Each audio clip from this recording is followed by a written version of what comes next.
Hello, and welcome to our first recap episode of Cradle to Crypt, which is our Anima series, which Anima is a tabletop role-playing game like D&D, and we are doing this series on Twitch. Now, if you have never heard of Anima before, that's pretty common. It's a very unknown game. It was published by this Spanish company, and not even all the books are out in English, so it's understandable that no one would hear about it. But it's one of my favorite game series, and one of the favorite game series of my friends as well. And we wanted to share this with everyone. So if you go to the Bad Luck Gamer on Twitch, you'll find us every Wednesday or Sunday, depending on if we're changing. Some stuff has been happening, but currently every Wednesday, 6 p.m. Pacific Standard Time to about 10 p.m. Pacific Standard Time, we will be playing our sessions, and I'll be doing a recap episode every week. Now, if you really are interested in Anima, I will be doing a lore series as well, trying to get that underway. It's going to take a little bit of time, and the videos are going to be kind of irregular at first when I get into a groove. But Anima has a very interesting lore, and it's something I'm very excited to show you guys. But first, I do want to say, before we start going through the clips, there were a few technical difficulties in this first part. Just letting you know, there's no audio coming from your stream. I can hear myself at least. I mean, we could try to run an Anima game where it's just me. So we finally got started and we're ready to go after setting everything up. Okay. What, like an hour in? Hour and a half in and we're ready to start. You motherfucker. So, let's begin. Our story is taking place in the remote village of Skogenjäger. A small village of a little over 100 people at the edge of the black snow at the foot of the Muspelheim Mountains, or volcano, in the north eastern part of Goldar. This village is more secluded than most villages due to its proximity to the Muspelheim Mountains and the idea that the black snows brings great misfortune. There are rumors that once long ago, there was a clan of forgers who had a village at the foot of the mountain. And they stole the secrets of the gods in their forging abilities, angering them and causing the civilization to be wiped out. Now, the surrounding lands are covered in a constant blanket of ash and soot. And it's due to this that many people have come and gone through Skogenjäger in hopes to get away, hide, exclude themselves, or simply just passing by and needed a place to stay. Now that the players were introduced to the setting, it was time for them to describe themselves and put themselves in the scene. So who would like to start with what they're doing in town today? My character, he's a younger man, dark hair, hair kind of just swept aside, no clear into it, very similarly as his beard that's grown out but not touched, as if just hasn't gone around to shaving for a very long time. He's wearing just this red kind of long coat, dressed in layers for warmth. His dress is well maintained, but it's also very, to at least those who have spent time in this region or are decent at more survival skills, staying out in the wilderness, it's clear that he's dressed for traveling as well. Uh, my character goes out and people watches for a bit, see if he can see anybody of note, travelers, or if he's like overlooked someone who's like a native here, as he's been here for like a bit of time. All right. Mine, he's definitely looks like he's prepared for the harshness of Goldar. Has a taller man, about mid-20s, long straight brown hair. Kind of has a mustache and goatee combo. Blue eyes, kind of a smaller-ish individual, about 5'8".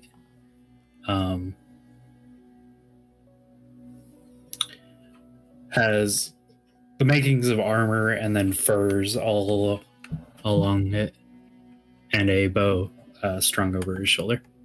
So the longhouse provides food, right? No. Most people have to.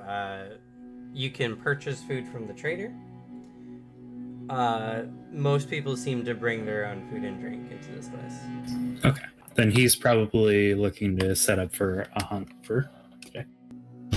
And the final of the group, also a bit on the shorter side, but definitely seems rather built.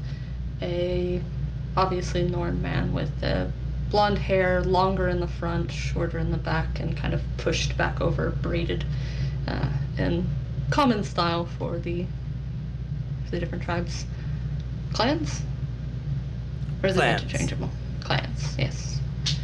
Definitely has a lot of more native and like nomadic looking clothes. A lot of it's furs and leathers that have likely been traded and treated a few times.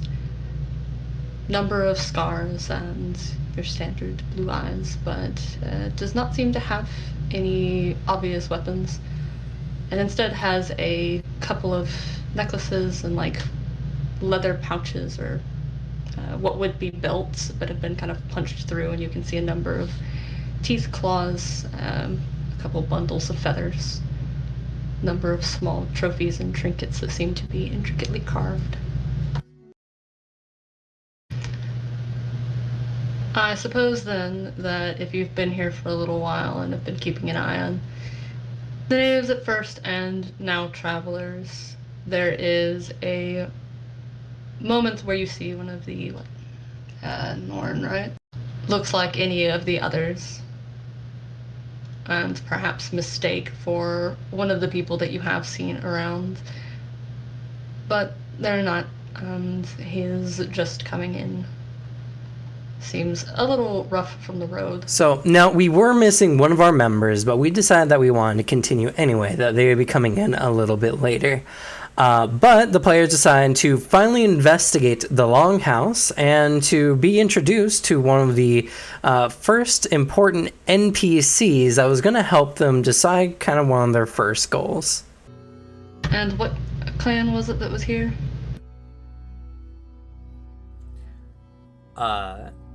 You would know that the clan that seems to have settled here is the Urzring. The handout has the general information, and as you notice, some of the handouts have spaces underneath them that have numbers. This is information you guys are lacking essentially on the clans, or whatever said handout is about. You guys can ask questions, make friends with people, or generally do some investigation and reveal information about certain people and places and things. Oh, sick. Well then, with those two, one ruffling through their pack and another one definitely not spying on people, I'll make my way up to the trader. He's not busy. kind of wrap the knuckles on a new. Okay. So, the Skogan Trader is a standard Goldarian man. He seems to be pretty well off, a little bit rounder than some. He's got a somewhat jovial expression to him, but he does seem to have a shrewdness to his eyes as he comes and looks at you. Noticing your general appearance, he begins speaking to you in the native Goldarian tongue, which I think only one other person here understands.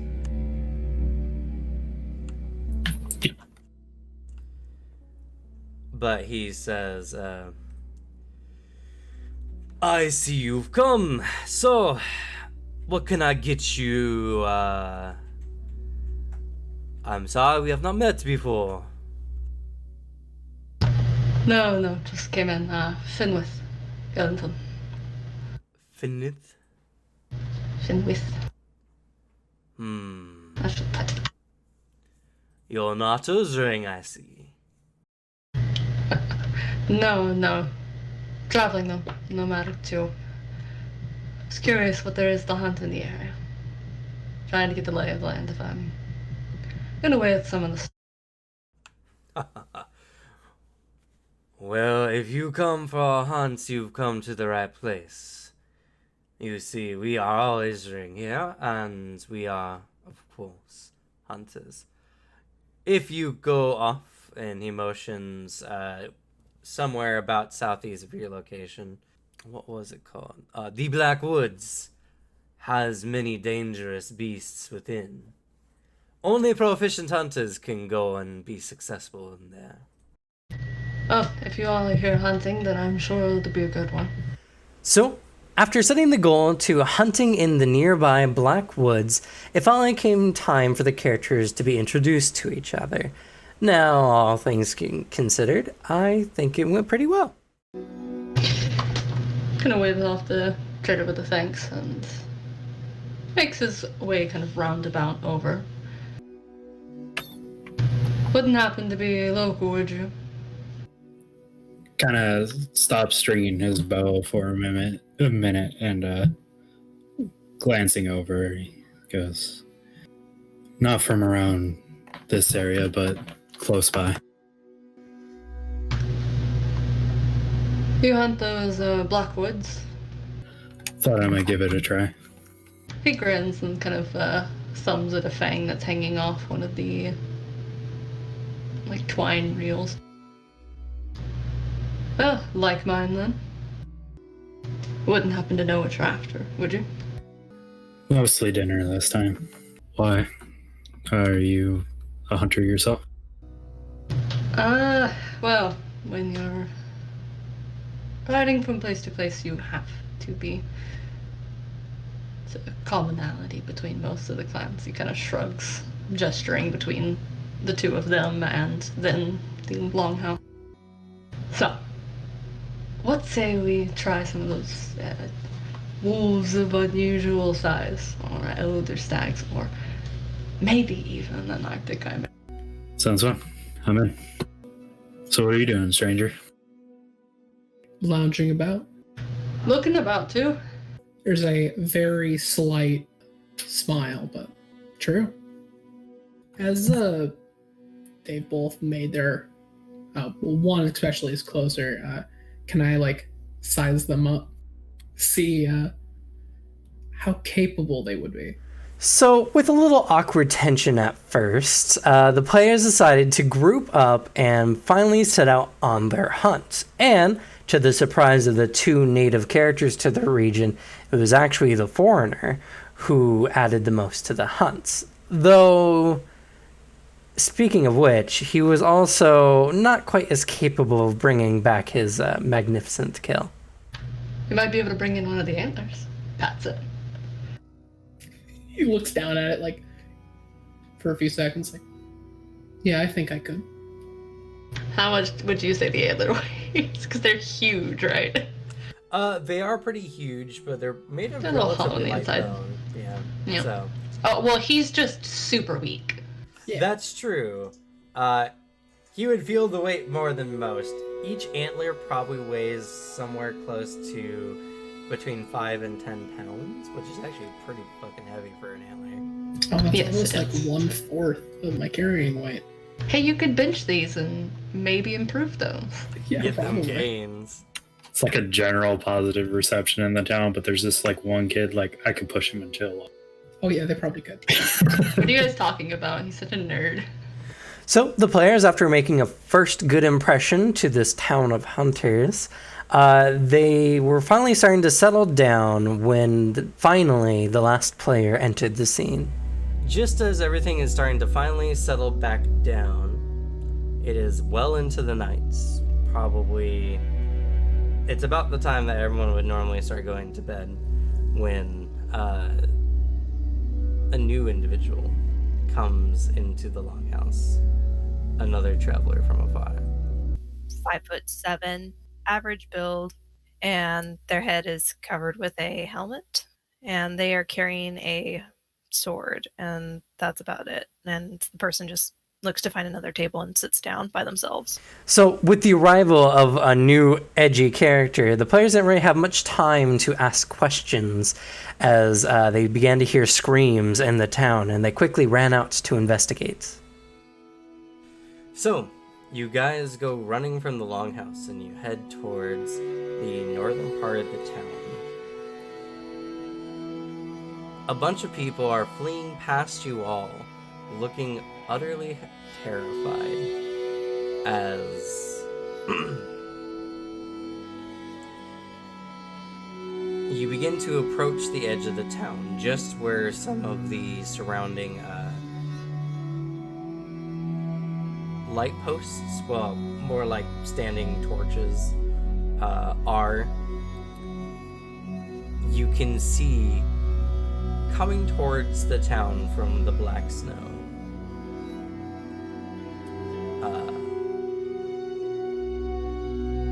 the figure of several shambling humanoid figures,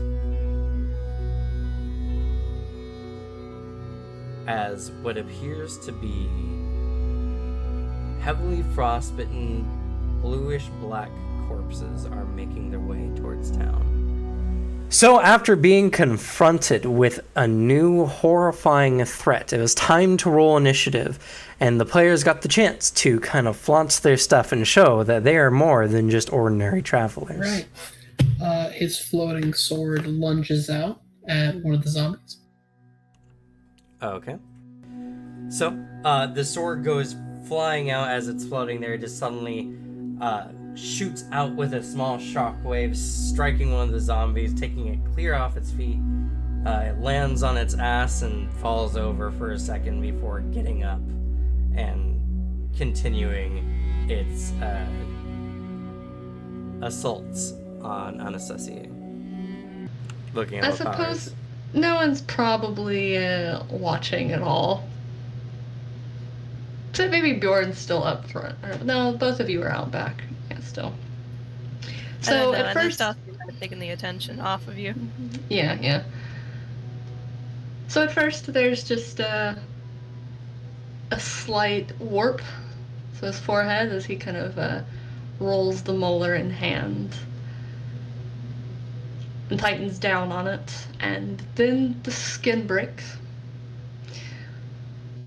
as two growths curve up and outward, covered in a thick layer of velvet, and then begin to spread and grow further, curling down and then back up into jagged lines as he grows a pair of elder stag antlers. Anastasia, you're fighting off these zombies. You're just kind of like casually sidestepping him, and it just is a moment of just this big man with horns and velvet runs by you and gores one of them to the ground. No, by the time he's reaching the undead, the velvet has begun to shed off in bloody streaks, as they are now fully grown horns. They grow at a very clipped pace when it's magic. That's true. As you just see, it's almost comical. This large man who's suddenly grown antlers just slamming and grinding this zombie into the ground with these new antlers for 90% of your damage. Saying that his companion seems to be good company, he will transform himself. Okay. Yeah, someone floated a sword. All bets are off. That was also a weird thing. That's why he's laughing. He's just like, oh, cool, fuck it. As he takes on his more bestial form, he actually grows in size. Gains a couple increases. He gains fur coating over him. Claws seem to extend from his fingertips. And he has a more pronounced nose and jawline as he continues readying his arrows. Watching for its opportunity, the second it lunges, you kind of just dip around the arms. You bring your blade up, and you bring your weapon down, crushing through the upper part, or the back of its neck down through the torso, slamming this thing into the ground and cleaving it halfway through. With the battle complete, the players began to look over the bodies of these wretched undead that they had found.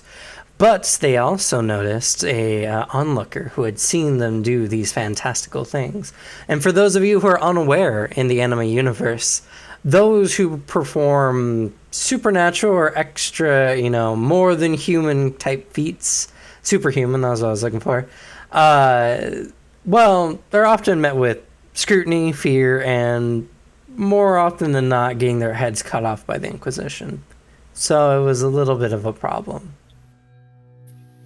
Seeing everyone looking over at the bodies, Anastasia would put his gross messier away and go check on the Goldarian man and see if he's okay. As you go and approach the Goldarian man, he seems to become somewhat startled and disappears behind the houses. Okay. Heads back to the bodies. So, just as things were beginning to get interesting for the players, we decided to end for that session. Now, we are bringing this stream to you guys because we love Anima. It's my favorite tabletop role-playing game, and we're hoping to spark an interest in it, hopefully, a new renaissance of Anima. And just to garner interest in tabletop in general, as it's our favorite hobby to do. Now, as I mentioned before, we are currently playing every Wednesday at 6 p.m. Pacific Standard Time to about 10 p.m. So we hope you come and enjoy. Now, if you have any questions, please be sure to leave them in the comments down below. Make sure you subscribe to get more news and more information on Anima, as well as more recaps from our episodes. And if you have any recommendations on any kind of lore you guys want to find out, please let me know. I'm just itching to tell everyone about this game and about its lore. And having a good place to start would really help me out. So, for now, good luck with your games. Hopefully, you guys will have fun and take a look in the Anima system. I do admit it's a bit of a complicated system, but its depth and complexity allows for a lot of fun and interesting adventures and the ability to make characters like nowhere else. I hope you guys have a great day. Goodbye.